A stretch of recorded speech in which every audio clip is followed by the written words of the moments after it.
काजल मंडप में दीप का इंतजार कर रही थी, लेकिन दीप वहां से गायब हो चुका था। तो जमींदार साहब ने अपनी इज्जत बचाने के लिए काजल की शादी अपने बड़े भाई के बेटे नुकुल के साथ कर दी। जब वह अपनी ससुराल पहुंची, वहां उसे पता चला कि उसका पति नुकुल तो अनपढ़ है। उसकी हैसियत इस घर में एक नौकर से ज़्यादा नहीं, जबकि वह पूरे घर का मालिक है। काजल को नुकुल की सच्चाई पता चल गई थी, इसलिए उसने एक फैसला लिया था। तो सुनते हैं अब हमारी आगे की कहानी। शाम को जब काजल कमरे से बाहर आई तो नौकरानी से नुकुल के बारे में पूछा। अब नुकुल की तबीयत कैसी है? नौकरानी ने बताया, अब नुकुल भैया ठीक हैं और बाहर गए हैं। काजल समझ गई कि नुकुल कहाँ गया होगा और वह भी वहाँ पहुँच गई। उसका अंदाज़ा बिल्कुल सही था। नुकुल उसे पशुओं के बारे में ही मिला। वह उनके साथ कितना खुश था। पहली बार उसने नुकुल को मुस्कुराते हुए देखा। मैं सोचने लगी, इतना सरल इंसान कभी धोखेबाज हो ही नहीं सकता। मुझसे ज़्यादा समझदार तो सच में ये पशु हैं। इन्हें मुझसे ज़्यादा अच्छे बुरे की समझ है। जब नुकुल ने उसे वहाँ देखा तो हैरान रह गया और बोला, आप और यहाँ? काजल बोली, क्यों, क्या मैं यहाँ नहीं आ सकती? नुकुल धीरे से बोला, आप समझी नहीं, मेरे कहने का यह अर्थ नहीं था। काजल मुस्कुराते हुए बोली, यह गंभीरता भी अच्छी है, पर क्या किसी ने आपको बताया कि आप हंसते हुए ज़्यादा अच्छे लगते हैं? नुकुल को ऐसे उत्तर की आशा नहीं थी, इसलिए आगे वह कुछ नहीं बोला। काजल बोली, मैं यहाँ आपके लिए ही आई हूँ। आपकी दवाई का समय हो गया है, इसलिए घर चलिए। नुकुल बिना किसी विरोध के छोटे बच्चों की तरह उसके पीछे पीछे चल दिया। काजल ने पीछे मुड़कर देखा तो बूढ़ा नौकर खड़ा मुस्कुरा रहा था। उसने अपने हाथ आशीर्वाद की मुद्रा में ऊपर उठा रखे हुए थे। ऐसा लग रहा था जैसे वह कह रहा हो, भगवान तुम्हारी जोड़ी सलामत रखे, तुम दोनों हमेशा खुश रहो। काजल भी उनको देखकर मुस्कुरा दी। वह समझ गई थी, अगर नुकुल के बारे में उसे कोई सही जानकारी दे सकता है तो वह यह बूढ़ा ही है। घर पहुंचकर काजल ने नुकुल को दवाई दी और कहा, अब आप जाकर आराम कीजिए। नुकुल चुपचाप अपने कमरे में चला गया। काजल सोचने लगी, सास ससुर के लौटने से पहले उसे अपना काम कर लेना चाहिए। इसलिए अगले दिन वह सुबह सुबह ही पशुओं के बाड़े में पहुंच गई और उसने बूढ़े के साथ ढेर सारी बातें की। आज उसे नुकुल के बारे में छोटी से छोटी जानकारी भी मिल गई। अगले दिन पता चला कि अभी उसके सास ससुर नहीं लौटने वाले। काजल खुश हो गई। अब तो यह उसका रोज़ का नियम बन गया। वह बूढ़े के साथ बैठकर बातें करती और नुकुल वहाँ काम करता रहता। नुकुल की मेहनत और फुर्ती की तो वह कायल हो गई थी। आलस उसे छू तक नहीं गया था। पशुओं के लिए चारा लाना, उसे काटना, सही समय पर उन्हें दाना पानी देना, उनकी साफ सफाई और फिर दूध निकालना, यह सभी काम नुकुल ही करता। एक दिन वह दूध निकाल रहा था तो काजल भी उसके पास आकर बैठ गई और ध्यान से उसे देखने लगी। नुकुल ने पूछा, क्या आपको भी सीखना है? काजल ने हाँ गर्दन हिला दी। तो नुकुल ने कहा, बाबा इन्हें भी दूध दोहना सिखा दो। बूढ़े नौकर ने हंसते हुए बोला, यह मुझसे नहीं तुमसे सीखना चाहती है बेटा। काजल नुकुल के और करीब आ गई और बोली, चलिए बताइए कैसे करते हैं। नुकुल ने काजल के हाथों को अपने हाथों में पकड़ा और धीरे धीरे उसे दूध दोहना सिखाने लगे। काजल किसी छोटी बच्ची की तरह रोमांचित हो रही थी। उसे ख्याल ही नहीं था कि वह नुकुल के कितना करीब आ गई है, पर यहाँ नुकुल की धड़कनें बढ़ चुकी थी। उसे काजल का अपना इतना करीब आना अच्छा लग रहा था। इसी बीच बूढ़ा नौकर गाय के बछड़े को वहाँ ले आया। नुकुल ने दूध की धार गाय के बछड़े के मुंह में मारी तो काजल भी बोली, मुझे भी ऐसे ही पीना है। नुकुल ने उसके मुंह में भी दूध की धार मारी तो वह किसी छोटे बच्चों की तरह खुश हो गई और खिलखिलाकर हंसने लगी। जल्दी ही नुकुल ठीक हो गया। बूढ़े बाबा बछड़े को बांधने चले गए। काजल जैसे ही जाने के लिए आगे बढ़ी तो गोबर पर उसका पैर पड़ा और वह फिसल गई। नुकुल ने बड़ी फुर्ती से उसे अपनी बाहों में थाम लिया। एक बार फिर उनकी आंखें मिली। इस बार काजल ने बेरुखी से नहीं, शर्म से अपनी नज़र झुका ली। उसके गुलाबी गाल शर्म से लाल हो गए। आज जब काजल घर लौटी तो बहुत चुप थी। उसे समझ नहीं आ रहा था कि उसके साथ क्या हुआ। उसे नुकुल से कैसी शर्म महसूस हुई। क्या उसे धीर गंभीर नुकुल अच्छा लगने लगा है? कहीं उसे नुकुल से प्यार तो नहीं। फिर उसने अपने मन को झिझोड़ा, यह कोई प्यार व्यार नहीं, सिर्फ हमदर्दी है। उसकी दुख भरी कहानी सुनकर उसके मन में नुकुल के लिए सिर्फ हमदर्दी पैदा हुई है, प्यार नहीं। उसने इस बात को सिरे से नकार दिया। यह कुछ दिन उसके लिए बहुत अच्छे रहे। इन दिनों में उसने बहुत कुछ सीखा। अगले दिन जब वह बूढ़े नौकर से मिलने गई तो बोली, बाबा शायद अब मैं तुमसे फिर मिलने ना आ सकूं। कल शाम तक मेरे सास ससुर वापस आ जाएंगे। बूढ़ा नौकर बोला, बिटिया तुमसे बात करके बहुत अच्छा लगा। तुमसे एक बात कहना चाहता हूँ। शायद तुम्हें मेरी बात पर यकीन ना हो, पर यही सच्चाई। मुझे लगता है इस बार तुम्हारे सास ससुर अकेले नहीं लौटने वाले, उनके साथ दीप भी होगा। पहले तो काजल यह सुनकर बहुत खुश हो गई। फिर वह बोली, आप यह बात इतने यकीन के साथ कैसे कह सकते हैं?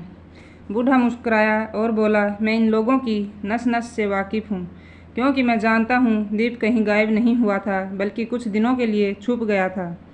यह सब इनकी मिली भगत है। काजल पर एक और पहाड़ टूट पड़ा।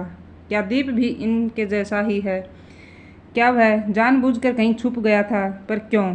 इसका मतलब वह भी अपने माता पिता की तरह धोखेबाज है और उसका वो प्यार सब कुछ सिर्फ झूठ था। काजल की आंखों में आंसू आ गए। प्यार के नाम पर उसके साथ कितना बड़ा छल हुआ है। जिस प्यार के कारण वह आज इन परिस्थितियों में है और जिस प्यार के लिए उसने अपनी शादी तक ठुकरा दिया, क्या वह धोखेबाज हो सकता है? उसका मन यह मानने को तैयार नहीं था। बूढ़ा बोला, बिटिया तुम्हारा दिल दुखाने का मेरा कोई इरादा नहीं था, पर यह सच है, दीप बाबू कहीं नहीं गया था, वह बस कहीं छुप गया था। मैं तो यह भी जानता हूँ कि इस समय वह कहाँ है। काजल बोली, बताइए मुझे बाबा, कहाँ है दीप? बूढ़ा बोला, इस समय वह अपने पैतृक गांव में है, वहीं जहाँ तुम्हारे सास ससुर भंडारा करने गए हुए हैं। यह लोग यहाँ के नहीं हैं, इसलिए तो उनके कुल देवता भी यहाँ इस गांव में नहीं हैं। काजल बोली, यह सब किस लिए? नौकर ने बताया, पूरा गांव उनकी असलियत जानता है, इसलिए सब के सब नुकुल के साथ हैं। जब गांव वालों को पता चला कि यह अपने बेटे की शादी करने जा रहे हैं और नुकुल की शादी के लिए इन्होंने अभी तक कोई प्रयास नहीं किया, तो गांव के कुछ लोग इनके घर आए और कह गए कि दीप से पहले नुकुल की शादी हो जानी चाहिए, क्योंकि नुकुल उससे बड़ा है। अगर आप लोगों को उसके लिए कोई लड़की नहीं मिल रही तो हम खुद उसकी शादी करवा देंगे। नुकुल के माता पिता और दादी बहुत ही अच्छे इंसान थे। गांव वालों के मन में उनके लिए आज तक इज्जत और प्यार है। नुकुल की हालत वह अच्छी तरह से जानते हैं, पर जब तक खुद नुकुल अपने लिए आवाज़ नहीं उठाएगा तब तक कोई दूसरा क्या कर सकता है। पर पता नहीं वह तो किस मिट्टी का बना है, सब कुछ जानते समझते हुए भी चुप रहता है। लोगों में अपने लिए बढ़ता असंतोष देखकर ही इन्होंने यह चाल चली है। इन्हें डर है कहीं गांव वाले विरोध ना कर दें। नहीं तो तुम खुद ही बताओ, जिन माता पिता का जवान बेटा गायब हो, क्या वह चैन से बैठ सकते हैं?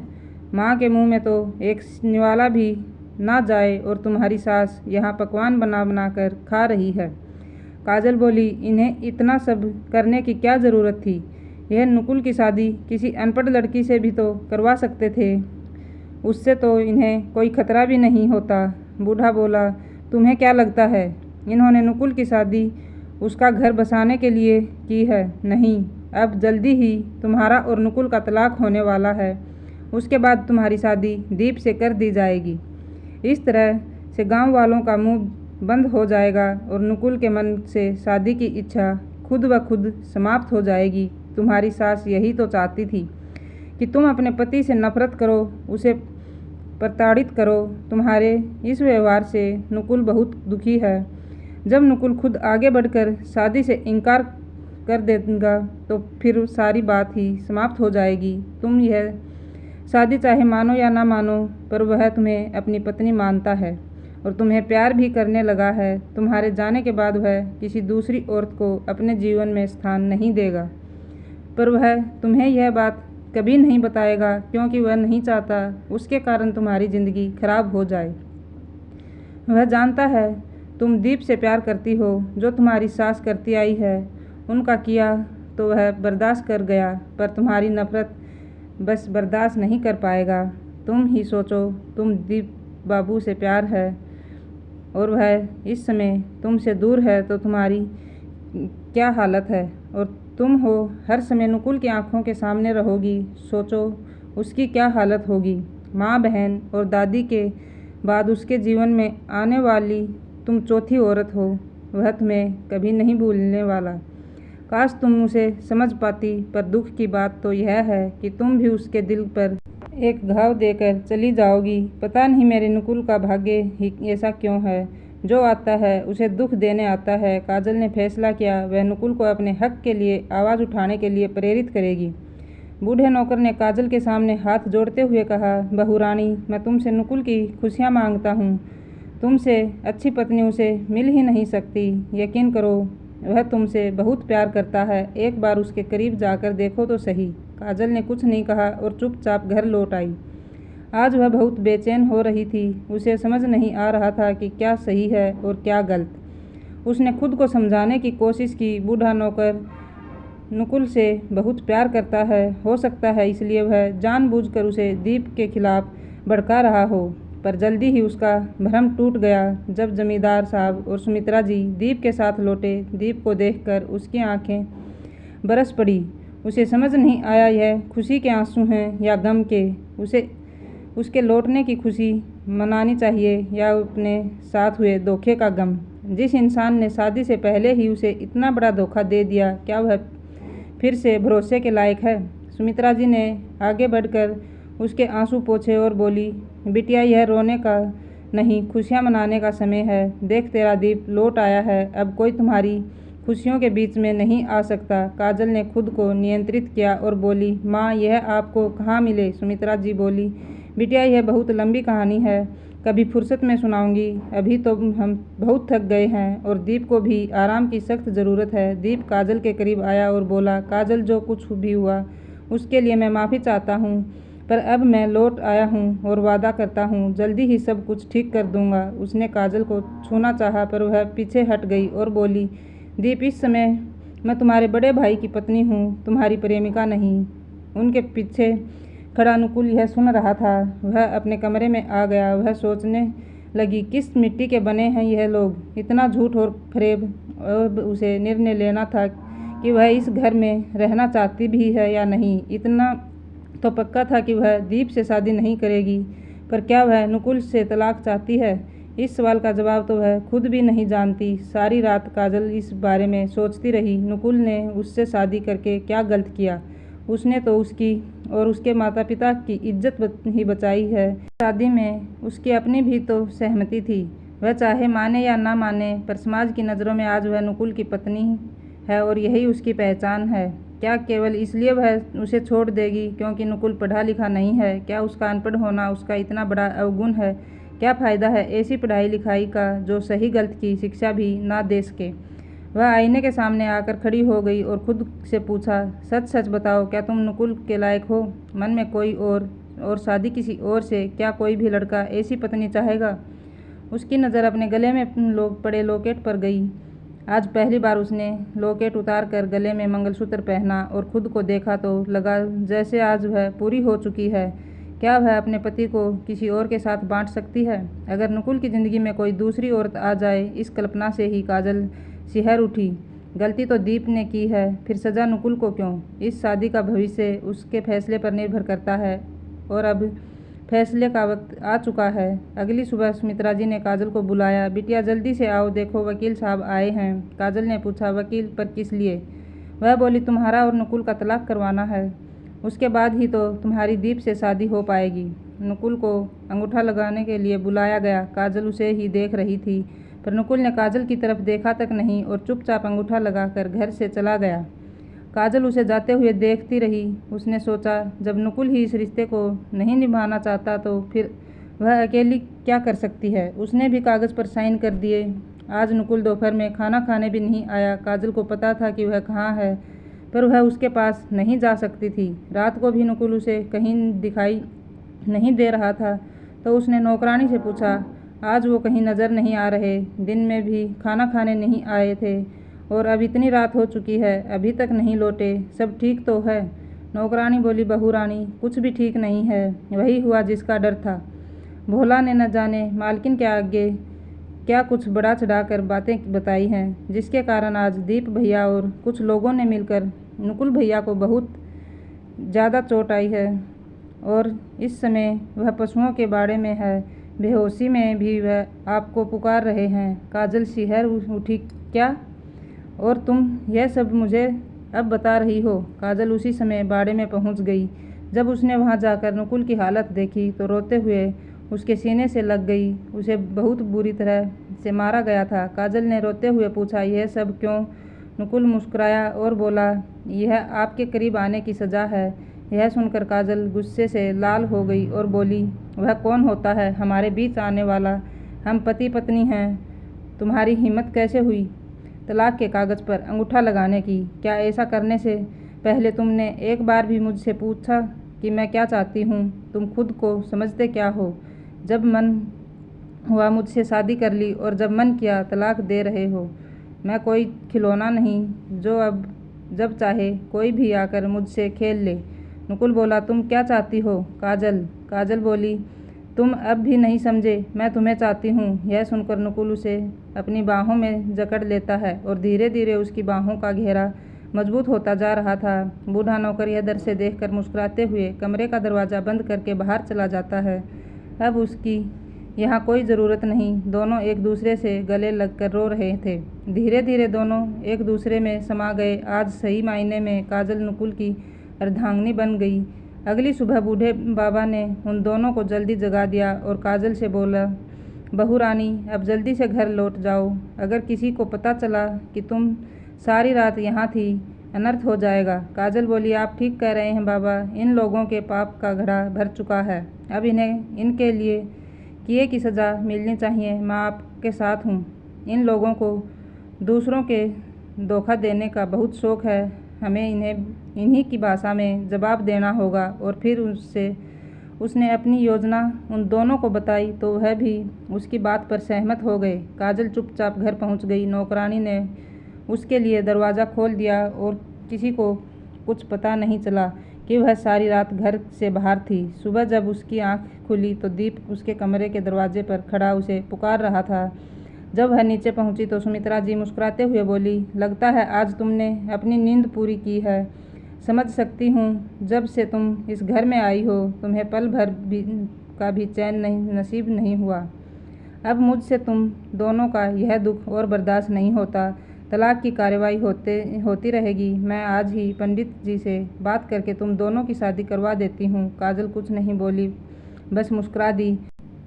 अभी वह नाश्ता कर ही रहे थे कि घर में पुलिस आ गई। दीप पुलिस को यहाँ देखकर हैरान था और बोला, यह पुलिस किसने बुलाई? काजल ने कहा, इन्हें मैंने बुलाया है। दीप बोला, तुमने? पर क्यों? काजल बोली, शायद आप लोगों को ध्यान ही नहीं है कि नुकुल कल से गायब है। मैं नहीं चाहती जो दीप के साथ हुआ वही नुकुल के साथ भी हो, वरना हमारा तलाक कैसे होगा। इसलिए मैंने उसके गुमशुदा होने की रिपोर्ट लिखवा दी है। और फिर वह इंस्पेक्टर साहब के पास जाकर बोली, आइए, मैंने ही आपको बुलाया है। मेरे पति नुकुल कल से गायब हैं। सुमित्रा जी ने उसकी बात को काटते हुए कहा, इंस्पेक्टर साहब, हमारी बहू को कुछ गलतफहमी हो गई है। मेरा बेटा कहीं नहीं गया, घर पर ही है। इस समय वह पशुओं के बाड़े में होगा। इंस्पेक्टर साहब बोले, ठीक है, तो फिर उनसे वहीं चलकर मिलते हैं। नुकुल की पिटाई के बारे में दीप ने माता पिता को कुछ नहीं बताया था। उसे डर था कि नुकुल की हालत देखकर पुलिस उसे छोड़ेगी नहीं। वह कहने लगा, यह सब तो घर का मामला है, आप क्यों चिंता करते हैं, हम सब सुलझा लेंगे। काजल बोली, नहीं इंस्पेक्टर साहब, यह कोई घर का मामला नहीं है। कुछ दिनों पहले मेरा देवर अचानक अपनी ही शादी से गायब हो गया था और अब मेरे पति गायब हैं। यह कोई छोटी बात नहीं है। मुझे तो लगता है ज़रूर कोई दुश्मन है जो छुपकर हमारे परिवार से अपनी दुश्मनी निकाल रहा है। आपको कार्रवाई करनी ही होगी। हर हाल में मेरे पति को ढूंढ कर लाना होगा। इंस्पेक्टर साहब बोले, घबराइए मत मैडम, हम आपके पति को ज़रूर ढूंढ लेंगे। पुलिस पशुओं के बाड़े में पहुंची तो वहां नुकुल की हालत देख इंस्पेक्टर ने नुकुल से पूछा, आपकी यह हालत किसने की? जमींदार साहब और सुमित्रा जी डर गए। उन्हें सब समझ आ गया कि यह सब किसने किया होगा। दीप तो पहले ही गायब हो चुका था। उन दोनों ने रोने धोने का नाटक शुरू कर दिया और सुमित्रा जी नुकुल के गले जाकर लग गई और धीरे से उसके कान में कहा, खबरदार जो दीप का नाम भी लिया तो तुम मुझे अच्छी तरह से जानते हो। काजल भी सब समझ गई। उसने नुकुल से कहा, आपको किसी से डरने या घबराने की ज़रूरत नहीं है। इंस्पेक्टर साहब जो भी पूछ रहे हैं उसका सही सही जवाब दीजिए। नुकुल कभी काजल तो कभी चाचा चाची की तरफ देख रहा था। काजल नुकुल की दुविधा समझ रही थी। यह सब उसके स्वभाव के विपरीत था। वह कमज़ोर नहीं है, पर उसका कोमल हृदय, उसके इस सीधेपन और अच्छाई का ही तो यह लोग फ़ायदा उठाते आ रहे हैं। पर अब बहुत हुआ। काजल पास जाकर नुकुल का हाथ मजबूती के साथ अपने हाथ में ले लिया। जमींदार साहब और सुमित्रा जी यह देखकर एक दूसरे का मुँह देखने लगे। काजल बोली, अगर आपको कुछ हो जाता तो मेरा क्या होता। इस बार उसकी आंखों में आंसू थे और यह कोई नाटक नहीं था। उसका हृदय सचमुच रो रहा था, क्योंकि अगर कल नुकुल को कुछ हो गया होता तो शायद वह कभी खुद को माफ़ नहीं कर पाती। उसके कारण ही तो ये सब हुआ। इंस्पेक्टर साहब ने भी आगे बढ़कर नुकुल को आश्वासन दिया, आपको किसी से डरने की ज़रूरत नहीं। नुकुल बोला, इंस्पेक्टर साहब, मेरे छोटे भाई दीप की मेरी पत्नी पर बुरी नज़र है। कल जब मैं यहाँ आया तो वह अपने कुछ साथियों के साथ मेरे पीछे पीछे यहाँ आ गया और ज़बरदस्ती मुझसे तलाक के कागज़ पर अंगूठा लगवा कर मेरे साथ मारपीट की। साथ ही मुझे जान से मारने की धमकी भी देकर गया। सुमित्रा जी को तो जैसे अपने कानों पर यकीन ही नहीं हो रहा था। इंस्पेक्टर साहब ने काजल से पूछा, क्या आपके पति जो कह रहे हैं वह सही है। काजल बोली, हाँ इंस्पेक्टर साहब, इनका कहना बिल्कुल सही है। पहले मेरी शादी मेरे देवर से तय हुई थी, पर उस समय वह शादी छोड़कर भाग गया और अब वापस आने के बाद वह हम पर तलाक लेने का दबाव बना रहा है। कल उसने मेरे साथ ज़बरदस्ती करने की कोशिश भी की। परिवार की मर्यादा के नाम पर मेरे सास ससुर ने मेरा मुंह बंद करवा दिया और किसी से कुछ बताने पर बड़े परिणाम की धमकी दी। सुमित्रा जी बिफर पड़ी। यह दोनों झूठ बोल रहे हैं। यह मेरे बेटे को फंसाने की कोशिश कर रहे हैं। इंस्पेक्टर साहब बोले, माताजी आप शांत रहिए। सच क्या है इसका पता तो हम लगा ही लेंगे। सुमित्रा जी ने काजल से कहा, तुम ऐसा क्यों कर रही हो मेरे बेटे के साथ। तभी उनकी नज़र पीछे खड़े बूढ़े नौकर पर पड़ी, जो खड़ा मुस्कुरा रहा था। उन्हें समझती देर नहीं लगी कि काजल को सारी सच्चाई पता चल चुकी है। इंस्पेक्टर दीप को पकड़ने का आश्वासन देकर चले गए। तब सुमित्रा जी बोली, मानती हूँ हमने जो किया वह गलत था, पर अब हमें अपने किए पर बहुत पछतावा है। हमें माफ़ कर दो। गलती तो हमने की है, फिर उसकी सज़ा दीप को क्यों। तुम जो कहोगी हम वह करने को तैयार हैं। नुकुल का सब कुछ उसे लौटा देंगे, बस केस वापस ले लो। तभी जमींदार साहब बोले, इनके आगे गिड़गिड़ाने की ज़रूरत नहीं है। अभी उनकी अकड़ बाकी थी। वो बोले, दीप को तो हम झंझट से बाहर निकाल ही लेंगे लड़की, पर उसके बाद तुम्हारा क्या होगा सोच लेना। यह दुश्मनी तुम्हें बहुत महंगी पड़ेगी। दोनों पैर पटकते हुए चले गए। बूढ़े बाबा ने कहा, बिटिया अब क्या होगा। यह लोग दीप को छुड़ाने में पूरी जान लगा देंगे। काजल बोली, बाबा घबराइए मत। यह लोग चाहे कितनी ही कोशिश कर लें, सज़ा तो उसे होकर रहेगी। बस हमें कमज़ोर नहीं पड़ना है। शुरुआत इन्होंने की थी, पर अंत हम करेंगे। बूढ़ा बाबा बोला, अब आपका घर जाना सुरक्षित नहीं। तुम दोनों को डरने की ज़रूरत नहीं है। चलो मेरे घर चलो। काजल बूढ़े बाबा के घर चली गई और नुकुल सरपंच से मिलने। अब वह भी अपने हक के लिए लड़ने को पूरी तरह से तैयार था। इधर जमींदार साहब पूरी कोशिश कर रहे थे इस मामले को रफा दफा करवाने की, पर उन्हें क्या पता था उनकी मुसीबतें कम होने की बजाय बढ़ने वाली हैं। अब मामला पंचायत में पहुंच चुका था और गांव वाले तो पहले ही उनके खिलाफ थे। उन्हें तो एक अवसर की तलाश थी। पूरा गांव नुकुल के साथ खड़ा था। पुलिस को तो वह किसी तरह संभाल लेते, पर पंचायत, यह सच में ज़्यादा बड़ी मुश्किल थी। पंचायत हुई, दोनों पक्षों को सुना गया। यहाँ सबसे महत्वपूर्ण थी काजल की गवाही। उसने कहा कि वह अपने पति के साथ खुश है, पर उसके सास ससुर ज़बरदस्ती उसका तलाक करवाने पर तुले हुए हैं। वह बोली, हम यहाँ इस पंचायत में न्याय की आस लेकर आए हैं। आप सब जानते हैं कि दीप किस तरह शादी छोड़कर भाग गया था और उस समय अपनी झूठी इज्जत बचाने के लिए जमींदार साहब ने नुकुल से मेरी शादी कराने का प्रस्ताव रखा था। आप सभी बड़ों के आशीर्वाद से यह शादी उस समय संपन्न हुई थी। मैं चाहती हूँ आज भी आप सही फैसला करें। हम दोनों एक दूसरे के साथ बहुत खुश हैं और मैं अपने पति के साथ से अलग नहीं होना चाहती। फिर यह क्यों हमारी शादी तोड़ने पर तुले हैं? मेरे पति की जान खतरे में है। या तो आप हमारे साथ न्याय कीजिए, नहीं तो मैं मर जाना पसंद करूँगी।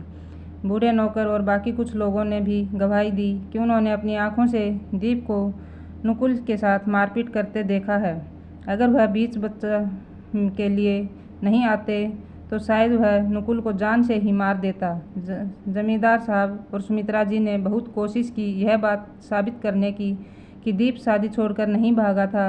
उसके गायब होने के पीछे नुकुल का हाथ था, पर वह कुछ साबित नहीं कर सके क्योंकि काजल उनके साथ नहीं थी। सच्चाई वह बता नहीं सकते थे और झूठ चला नहीं। पंचायत ने अपना फैसला सुनाया। इस पूरे घटनाक्रम में केवल और केवल जमींदार साहब के परिवार की गलती है, इसलिए पंचायत उन्हें जल्दी से जल्दी यह गांव छोड़ने का हुक्म सुनाती है। वैसे भी वे यहाँ नुकुल के संरक्षक के रूप में आए थे। अब नुकुल बड़ा हो चुका है और अपने फैसले लेने में सक्षम है। और रही बात दीप की, तो उसे सजा पुलिस देगी। यह फैसला सुनकर सुमित्रा जी रोते हुए वह नुकुल के पास पहुंची और उसके सामने गिड़गिड़ाने लगी। बेटा, तुम तो सारी सच्चाई जानते हो। नुकुल को फंसाया जा रहा है। वह तुम्हारा छोटा भाई है। उसकी गलतियों के लिए मैं तुमसे माफ़ी मांगती हूँ। उसे माफ़ कर दो। हमें तुमसे कुछ नहीं चाहिए। हम सब छोड़कर यहाँ से चले जाएंगे। बस मेरे बेटे को अकेला छोड़ दो। यह देखकर नुकुल का मन पिघल गया और वह काजल की तरफ देखने लगा। काजल बोली, इन लोगों के मगरमच्छ जैसे आंसुओं पर मत जाइए। तुमने इन्हें माफ़ करने की सोची भी तो मैं तुम्हें छोड़कर चली जाऊंगी। तभी किसी ने आकर बताया कि दीप को पुलिस पकड़ चुकी है। यह सुनकर सुमित्रा जी धड़ाम से ज़मीन पर गिर गई। काजल ने कहा, पंचायत ने आप लोगों को कुछ भी सज़ा नहीं दी। आपकी सच्ची सज़ा यही होगी कि आप अपने बेटे के लिए तड़फो। वह नुकुल का हाथ पकड़कर अपने पति के घर पहुंच गई।